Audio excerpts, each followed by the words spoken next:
दरम्यान दोन्ही पक्ष एकत्र येणार असल्याच्या चर्चा माझ्या कानावर आलेल्या नाहीत अशी प्रतिक्रिया रोहित पवार यांनी व्यक्त केली आहे।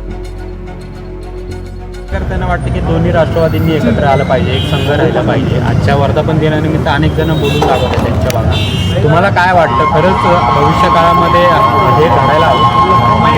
अजूनपर्यंत अशा काही गोष्टी माझ्या कानावर तरी आलेल्या नाहीत। 100 लोक बोलले असेल त्यातले काही लोक नक्कीच तुम्ही म्हणता तसं बोलले असावेत, पण त्याचा अर्थ 100% लोक बोलतात असं नाही।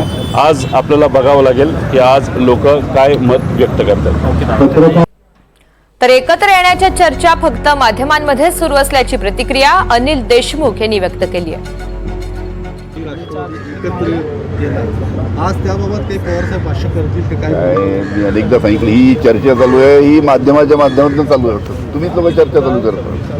आता पवार साहेब रयत संस्थेच्या मिटिंगला जातात, तिथं अजितदादा त्याचे मेंबर आहेत। साखर संघाच्या मिटिंगला जातात, तिथे सर्व पदाधिकारी आहेत। अशा अनेक मिटिंगला जेव्हा जातात एकत्र आले की आपल्या माध्यमातून चर्चा चालू होते, पण तशी कुठे आमच्या पक्षात चर्चा नाही। पण कार्यकर्त्यांना असं वाटतं की दोन्ही राष्ट्रवादी एक संघ राहिला पाहिजे। आज पाहू ना मीटिंगमध्ये काय लोक कार्यकर्त्याचं काय म्हणतात, पाहू ना आज।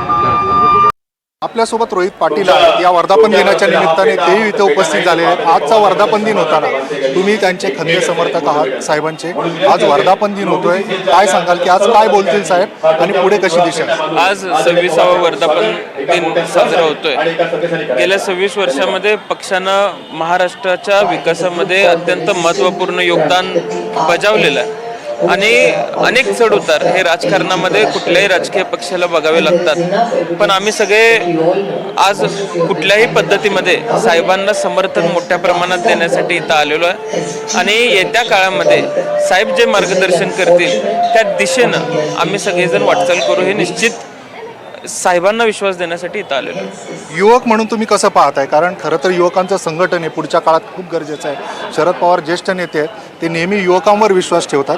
काय सांगाल की युवकांच्या बाबतीत त्यांचे काय विचार असतील पुढे, आणि तुम्ही युवक म्हणून काय सांगाल संघटनेच्या बाबतीत? युवकांसाठी शाश्वत धोरणाच्या संदर्भामध्ये साहेबांनी नेहमीच एक चांगलं काम करण्याचा प्रयत्न केलेला आहे। त्या संदर्भामध्ये आम्ही मार्गदर्शन साहेबांचं घेतोय आणि युवक धोरणाच्या बाबतीमध्ये येत्या काळामध्ये युवकांसाठीचे काय कार्यक्रम असले पाहिजेत या संदर्भामध्ये आम्ही साहेबांचं मार्गदर्शन घेऊ।